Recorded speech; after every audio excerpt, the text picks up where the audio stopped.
ফেব্ৰুৱাৰী মাহত আমি দুইটা পৰীক্ষাৰ ৰিজাল্ট একেলগে আমি দিব পাৰোঁ। আগতে উল্লেখ কৰা হৈছে যে এডিআৰই আমি কৈছোঁ না 10 মেত আমি নিযুক্তি দিম। তাৰ আগত আমি নকৰোঁৱে। আমাৰ প্লেনিংটোৱে হ'ল যে 10 মেত আমি 35,000 চাকৰি আমি দিম। এডুকেশ্যন ডিপাৰ্টমেণ্ট, পুলিচ, গতিকে এডিআৰই ইয়াৰ পিছত এডিআৰই এটা অৰেলো আছে। এটা পোষ্টৰ বিপৰীতে 2জন পাছ কৰিব। গতিকে তাৰ পিছত তেওঁলোকৰ এটা মৌখিক পৰীক্ষাও আছে, স্কিলো আছে। গতিকে গোটেই প্ৰক্ৰিয়াটো কৰোঁতে আমি 10 মেলৈকে লৈ যাব খুজিছোঁ, যাতে 10 মেত গভৰ্ণমেণ্টৰ 4ৰ্থ বছৰ হওঁতে আমি 30-35,000 আৰু চাকৰি দিব পাৰোঁ।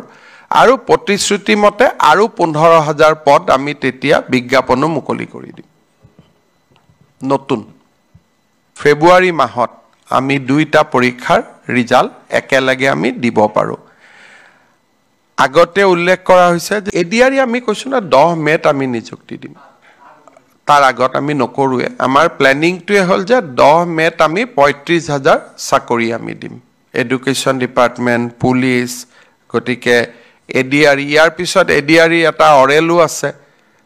এটা পোষ্টৰ বিপৰীতে 2জন পাছ কৰিব। গতিকে তাৰ পিছত তেওঁলোকৰ এটা মৌখিক পৰীক্ষাও আছে, স্কিলো আছে। গতিকে গোটেই প্ৰক্ৰিয়াটো কৰোঁতে আমি 10 মেলৈকে লৈ যাব খুজিছোঁ, যাতে 10 মেত গভৰ্ণমেণ্টৰ 4ৰ্থ বছৰ হওঁতে আমি 30-35,000 আৰু চাকৰি দিব পাৰোঁ। আৰু প্ৰতিশ্ৰুতি মতে আৰু 15,000 পদ আমি তেতিয়া বিজ্ঞাপনো মুকলি কৰি দিম। নতুন